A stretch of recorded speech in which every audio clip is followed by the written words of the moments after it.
Hello friends, are के academy में आपका स्वागत है।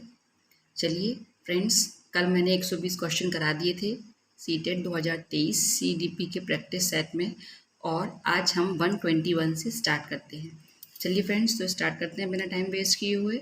जो बच्चे स्वयं से मौखिक संवाद करते हैं उन्हें लेव वाइगोत्स्की क्या कहते हैं?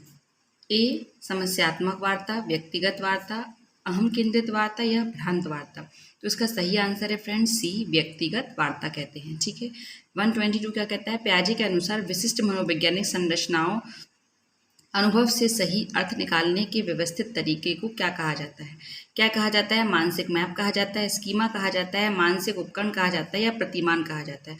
तो फ्रेंड्स वो कहा जाता है स्कीमा। क्या कहा जाता है? स्कीमा कहा जाता है। 123 क्या है? निम्नलिखित वर्णन को पढ़िए तथा कोहल वर्ग के नैतिक तर्क की अवस्था को पहचानिए। कोहल वर्ग की नैतिक तर्क की अवस्था क्या होगी फ्रेंड्स? इसमें कहा गया है, क्वेश्चन में ही है ये, कि वर्णन कर रहा है उसको अंतःकरण के स्वयं चयनित नैतिक सिद्धांतों के द्वारा सही कार्य परिभाषित किया जाता है, जो कानून एवं सामाजिक समझौते पर ध्यान दिए बिना संपूर्ण मानवता के लिए वैध होता है। तो इसका ए होगा सार्वभौम नैतिक सिद्धांत अभिविन्यास, यंत्री उद्देश्य अभिविन्यास, या सी सामाजिक अनुबंधन अभिविन्यास, या डी सामाजिक क्रम व्यवस्था अभिविन्यास। तो फ्रेंड्स इसका सही आंसर होगा सार्वभौमिक नैतिक सिद्धांत अभिविन्यास। नेक्स्ट है, निम्नलिखित में से कौन सा मूर्त संक्रियात्मक अवस्था के प्रमुख कौशलों में से एक है? मूर्त संक्रियात्मक के प्रमुख कौशलों में से एक कौन सा है? द्वितीय वर्तुल प्रतिक्रिया, संजीवात्मक चिंतन, तुलना, समानता, असमानता बताने की योग्यता, या परिकल्पित या निगमनात्मक तर्क। तो इसका सही आंसर होगा सी, तुलना, समानता व असमानता बताने की योग्यता। नेक्स्ट है 25, जीन पियाजे व लेव वाइगोत्स्की जैसे मनोवैज्ञानिक संरचनावादी अधिगम को किस रूप में देखते हैं? किस रूप में देखते हैं? सक्रिय विनियोजन से अर्थ निर्माण की प्रक्रिया, कौशलों का अर्जन, प्रतिक्रियाओं का अनुबंधन, निष्क्रिय आवर्तीय प्रक्रिया। तो इसका सही आंसर होगा फ्रेंड्स ए, सक्रिय विनियोजन से अर्थ निर्माण की प्रक्रिया।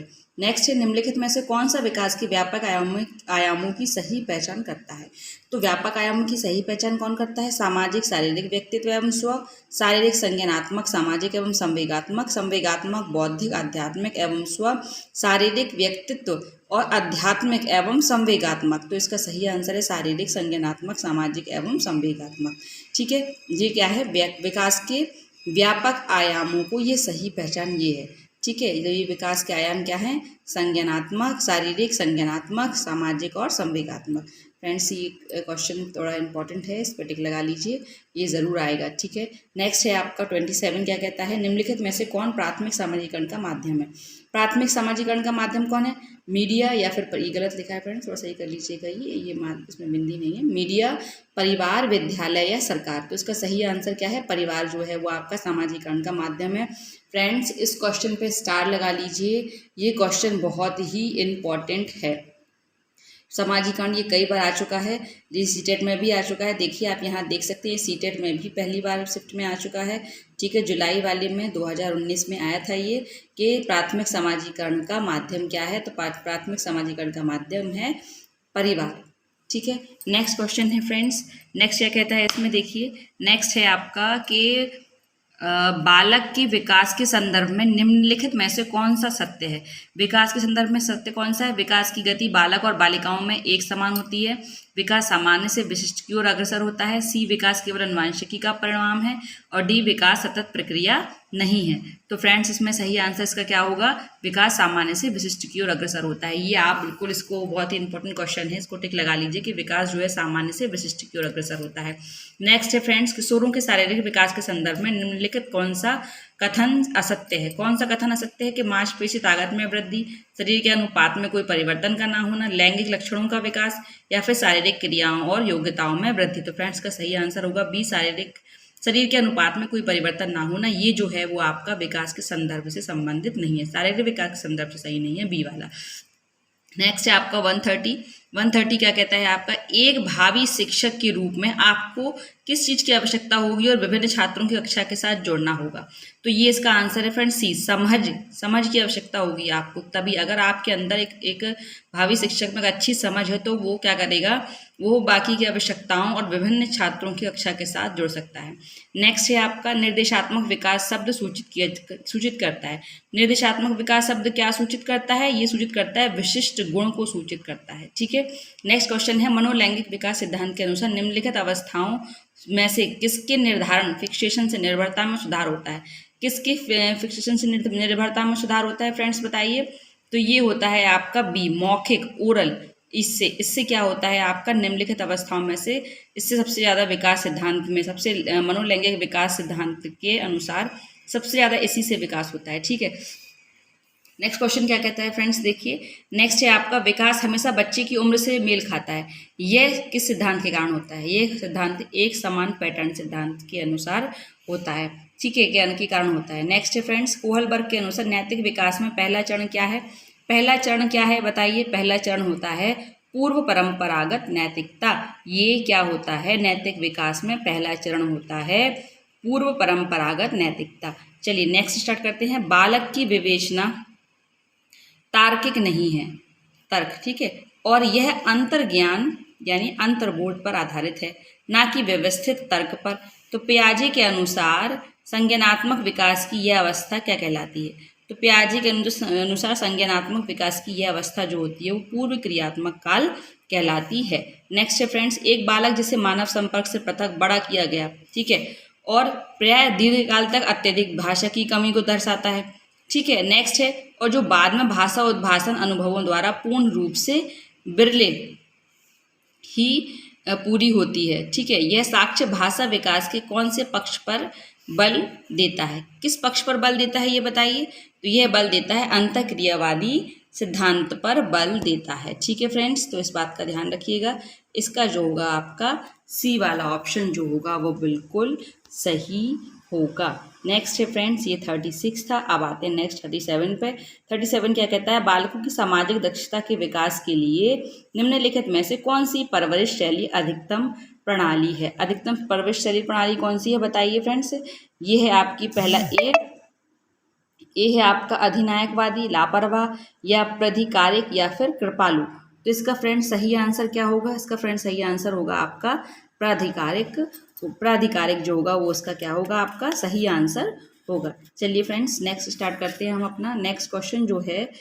इसमें अभी तक मैंने आपको 137 क्वेश्चन करा दिए हैं। चलिए तो नेक्स्ट स्टार्ट करते हैं। अब नेक्स्ट जो है आपका आप एक मिनट थोड़ा सा हाँ चलिए अब स्टार्ट करते हैं नेक्स्ट क्वेश्चन। नेक्स्ट क्वेश्चन क्या कहता है आपसे, नेक्स्ट क्वेश्चन कहता है कि विकास के संबंध में निम्नलिखित में से कौन सा सार्थक तथ्य है। सार्थक तथ्य कौन सा है, यह पूर्वानुमान के अनुसार नहीं होता है, यह आनुवंशिकी और वातावरण की अंतःक्रिया का परिणाम है, यह सभी व्यक्ति समान दर से विकास करते हैं, या फिर विकास विशिष्ट से सामान्य की ओर अग्रसर होता है। तो फ्रेंड्स का सही आंसर होगा यह आनुवंशिकी और वातावरण की अंतःक्रिया का परिणाम है। नेक्स्ट है, चॉम्स्की के अनुसार भाषा अर्जित करने की एक अंतर्यान क्षमता है जो मानव को जैविक वंशागति के फलस्वरूप प्राप्त अद्वितीय क्षमता है को क्या कहते हैं। इसको कहते हैं भाषा अर्जन साधन और तंत्र। ठीक है, सही आंसर होगा इसका बी। विकास के पक्ष जैसे कि शारीरिक, संज्ञानात्मक, सामाजिक और संवेगात्मक निम्नलिखित में से कौन सी प्रक्रिया से विकसित होता है। ये विकसित होता है आंशिकता से विकसित होता है, या पृथकता से विकसित होता है, या यादृच्छिकता से विस्तृत होता है, या फिर समग्रता और साकल्यता या फिर संपूर्णता से। ठीक है, तो इसका सही आंसर होगा फ्रेंड्स डी, समग्रता और साकल्यता संपूर्णता से विकसित होता है। नेक्स्ट है 141, वाइगोत्स्की के अनुसार वह कार्य कृत जो बालक के स्वयं के लिए अत्यधिक कठिन है परंतु किसी प्रौढ़ और अधिक कुशल साथी की सहायता से करना संभव हो कहलाता है। क्या कहलाता है, तो इसका सही आंसर है ये स्कैफोल्डिंग कहलाता है, पहाड़ या ढांचा कहलाता है। ठीक है फ्रेंड्स, इसको टिक कर लीजिएगा, ये इंपॉर्टेंट क्वेश्चन है, इससे स्कैफोल्डिंग से ये क्वेश्चन बनता है। ठीक है, नेक्स्ट है आपका परिवार एवं पास पड़ोस बच्चों के सामाजिकरण की क्या है। प्राथमिक एजेंसियां हैं, द्वितीयक एजेंसियां हैं, मनोवैज्ञानिक एजेंसियां हैं, या मध्य एजेंसियां। तो ये है प्राथमिक एजेंसियां। परिवार, देखिए हमेशा परिवार जो है प्राथमिक प्रथम पाठशाला परिवार ही होती है, तो इसका हमेशा ध्यान रखिए। ज़्यादातर जब भी आपसे पूछा जाए कि परिवार एवं पास पड़ोस से रिलेटेड या सामाजिकरण का प्रथम जो सामाजिकरण का प्रथम जो कहते हैं स्टेज कौन सी होती है, तो वो परिवार ही होती है। ठीक है, तो ये सब पास पड़ोस बच्चे ये सब क्या है, सामाजिकरण की प्रथम एजेंसियां हैं। ठीक है, प्राथमिक एजेंसियां हैं। नेक्स्ट है आपका नूर विद्यालय में अपना लंच बॉक्स लाना भूल गई तथा यह कहते हुए तान्या से उसका लंच साझा करने के लिए कहा, तुम्हें आज अपना लंच मेरे साथ साझा करना चाहिए क्योंकि कल मैंने तुम्हारे साथ अपना लंच साझा किया था। लॉरेंस कोहलबर्ग के नैतिक विकास के सिद्धांत के अनुसार नूर का कथन अभिविन्यास प्रारूप डैश अवस्था पर दर्शाता है। किस अवस्था पर दर्शाता है? तो फ्रेंड्स ये दर्शाता है आपका आदान प्रदान और परंपरागत व्यवस्था पर। ठीक है, नेक्स्ट है आपका 44 निम्नलिखित में से कौन सा विकल्प सामाजिकरण की प्रक्रिया के अंतर्गत नहीं आता है? सामाजिकरण की प्रक्रिया के अंतर्गत ये वाला नहीं आएगा, आत्म केंद्रित व्यवहार। भाई ये तो आप अपने आप से कर रहे हैं ना, आत्म केंद्रित व्यवहार, खुद से बंदा चिंतन हो रहा है, खुद से चिंतन कर रहे हैं अपने आप से, तो इसका ये क्या होगा आपका आत्म केंद्रित व्यवहार होगा। ठीक है, नेक्स्ट है फ्रेंड्स आपका 145 निम्न कोहलबर्ग के अनुसार नैतिक विकास की एक ऐसी अवस्था जिसमें कोई व्यक्ति अपनी नैतिकता को वर्तमान में प्रचलित सामाजिक मानदंडों एवं नियमों के अनुरूप आंकता है। तो नैतिकता की कौन सी अवस्था कहा गया है? इसको नैतिकता की कौन सी अवस्था कहा गया है फ्रेंड्स? इसको कहा गया है नैतिकता की इसको कहा गया है नैतिकता का परस्पर स्तर। ठीक है, नेक्स्ट है फ्रेंड्स निम्नलिखित में से कौन सा किशोरावस्था का अन्य नाम नहीं है? किशोरावस्था का अन्य नाम कौन सा नहीं है? स्फूर्ति अवस्था जो है वो किशोरावस्था का अन्य नाम नहीं है। नेक्स्ट है फ्रेंड्स अपने शिष्य के संवेगात्मक विकास के लिए अध्यापक को चाहिए कि क्या चाहिए? अध्यापक को चाहिए कि वह शिष्य के माता पिता का स्थान लेने की कोशिश करे, वह अपने शिष्य के प्रति प्रेम स्नेह और विकसित करे, वह अपने शिष्य की शरारत के प्रति भी प्रेम का रवैया अपनाए या अपने कुछ चुनिंदा शिष्यों के प्रति पक्षपातपूर्ण व्यवहार करे। फ्रेंड्स इसका बी आंसर जो होगा वो सही होगा, वह अपने शिष्य के प्रति प्रेम तथा स्नेह विकसित करे। नेक्स्ट है फ्रेंड्स 148 निम्नलिखित में से कौन सा बाल्यकाल का अन्य नाम नहीं है? बाल्यकाल का अन्य नाम नहीं है गिरोह से पहले की आयु, ये जो है आपका बाल्यकाल का नाम नहीं है। बाकी ये प्रारंभिक विद्यालय आयु, स्फूर्ति अवस्था, गिरोह आयु, दल आयु, ये सब क्या है? ये बाल्यकाल की अवस्थाओं के नाम है, पर गिरोह से अब पहले आयु ये नहीं है। ठीक है, 149 क्या कहते हैं? संज्ञानात्मक विकास के सामाजिक सांस्कृतिक सिद्धांत को किसने प्रस्तावित किया? बताइए, ये तो किया था फ्रेंड्स लेव वाइगोत्स्की ने। इसका सही आंसर क्या होगा? लेव वाइगोत्स्की ने सामाजिक सांस्कृतिक सिद्धांत को प्रस्तावित किया था। नेक्स्ट फ्रेंड्स 150 ब्रॉन-फ्रेन-बेनर के सिद्धांत के अनुसार नियम एवं रीति रिवाज बालक के किस पारिस्थितिक तंत्र के उदाहरण है? बताइए, किस पारिस्थितिक तंत्र के उदाहरण है? मैक्रो तंत्र के उदाहरण है। तो ये किसके उदाहरण है? मैक्रो तंत्र के उदाहरण है। तो फ्रेंड्स ये आज के 30 क्वेश्चन यहाँ पर कंप्लीट हुए। ठीक है फ्रेंड्स, अगर आपको वीडियो अच्छा लगा हो तो प्लीज़ चैनल को सब्सक्राइब, लाइक और शेयर ज़रूर कीजिए। Thank you.